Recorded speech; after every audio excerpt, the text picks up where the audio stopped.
तर जळगाव जिल्ह्यातील बोदवड रेल्वे स्थानकाजवळ मुंबई अमरावती एक्सप्रेसला अपघात झालाय। बोदवड रेल्वे स्थानकाजवळ असलेले जुने रेल्वे क्रॉसिंग तोडून धान्याचा ट्रक थेट ट्रॅकवरती आला आणि मुंबई अमरावती एक्सप्रेस ट्रकला धडकली। बोदवड रेल्वे स्थानकावरती पहाटे 4 वाजता ही घटना घडली आहे। रेल्वेचा वेग कमी होता त्यामुळे मोठा अनर्थ टळलाय। या अपघातात सुदैवाने कोणतीही जीवितहानी झाली नाहीये। मात्र पहाटे 4 वाजल्यापासून मुंबई हावडा मार्गावरील अप आणि डाऊन या वाहतूक सेवा मात्र विस्कळीत झाल्यात। अपघातामुळे रेल्वे वाहतुकीवरती परिणाम झालेला आहे आणि जो ट्रक चालक होता ज्याच्यामुळे हा सगळा प्रकार घडला तो मात्र फरार झालेला आहे। या भागामध्ये मात्र धान्याची ही जी पोती आहेत, गव्हाची पोती जी आहे ती मात्र विखुरलेली पाहायला मिळतात। सगळीकडे ती पसरलेली आहे। बोदवड रेल्वे स्थानकाजवळ झालेल्या अपघातामुळे मुंबई हावडा मार्गावरील रेल्वे वाहतूक विस्कळीत झाली आहे। नागपूर आणि हावडाकडे जाणाऱ्या अनेक गाड्या भुसावळ जळगाव रेल्वे स्थानकावरती थांबवण्यात आल्या। तर हावडा नागपूरकडून मुंबईच्या दिशेने जाणाऱ्या गाड्या या मलकापूर आणि अकोला रेल्वे स्थानकावरती थांबवण्यात आल्या।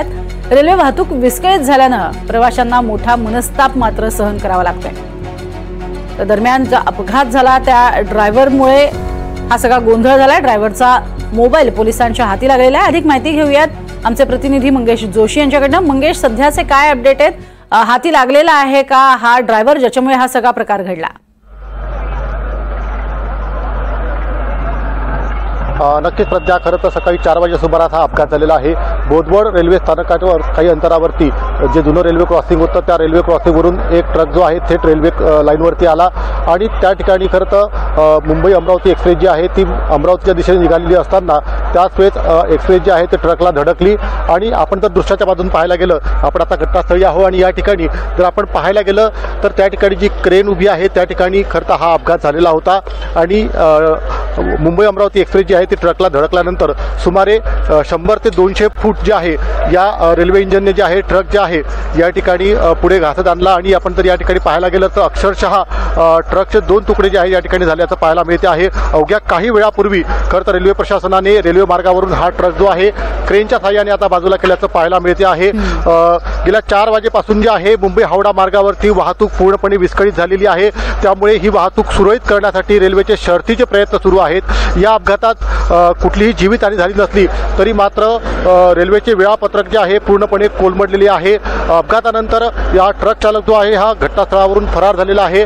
मात्र याच ट्रकच्या कॅबिनमध्ये खरं तर रेल्वे पोलिसांना जे आहे या ट्रक चालकाचा मोबाईल सापडल्याची माहिती आहे। मात्र अद्याप तरी हा ट्रक चालक जो आहे पोलिसांच्या हाती सापडलेला नाही आहे। पोलिसांकडून देखील त्याचा शोध सुरू आहे। एकंदरीत या संपूर्ण अपघातामुळे जे आहे या मार्गावरील पूर्णपणे रेल्वे वाहतूक जी आहे ती विस्कळीत झालेली आहे। सुदैवाने अगदी काही अंतरावरती आपण जर पाहायला गेलं तर अमरावती एक्सप्रेस जी आहे ती आता सध्या बोदवड रेल्वे स्थानकावरती उभी आहे। खरं तर आता अवघ्या काही वेळापूर्वी ही अपघातग्रस्त रेल्वे जी आहे ती पुन्हा मागे रेल्वे स्थानकावर नेण्यात आली होती। या ठिकाणी याच रेल्वे स्थानकावरून अमरावती एक्सप्रेस जी आहे ही सुटली असताना अचानक जुनं रेल्वे क्रॉसिंग जर आपण पाहायला गेलं तर या ठिकाणी ब्रिज आहे, ओव्हरब्रिज आहे आणि जुनं रेल्वे क्रॉसिंग जे आहे ते बंद करण्यात आलेलं आहे। मात्र त्याच जुन्या रेल्वे क्रॉसिंगवरून हा ट्रक जो आहे थेट रेल्वे लाईनीवरती आला आणि याच बोदवड रेल्वे स्थानकावरून अमरावती एक्सप्रेस सुटल्यानंतर जे आहे थेट जे आहे या ट्रकला धडकली आणि पुढे ट्रक जो आहे फरफडत थेट अवघ्या 100 ते 200 मीटरपर्यंत हा ट्रक फरफडत आणला। सुदैवाने या एक्सप्रेसचा वेग कमी असल्यामुळे मोठा अनर्थ टळला। मात्र आता ज्या पद्धतीने रेल्वे प्रशासनाच्या वतीने या ठिकाणी मदत कार्य सुरू आहे, रेल्वेची वाहतूक सुरळीत करण्याचा प्रयत्न जो आहे या ठिकाणी सुरू आहे। प्रज्ञा, नक्कीच तर तुर्तास धन्यवाद या संपूर्ण माहितीसाठी। मात्र अर्थातच ज्या चालकानं हा सगळा गोंधळ निर्माण करून ठेवलेला आहे त्याला आता ताब्यात घेणं पण खूप गरजेचं आहे आणि सर्वसामान्य नागरिकांच्या अर्थातच यातायातीचा प्रश्न जो आहे तो वाहतुकीचा प्रश्न मात्र मोठा निर्माण झालेला आहे। तुर्तास धन्यवाद मंगेश या संपूर्ण सविस्तर माहितीसाठी।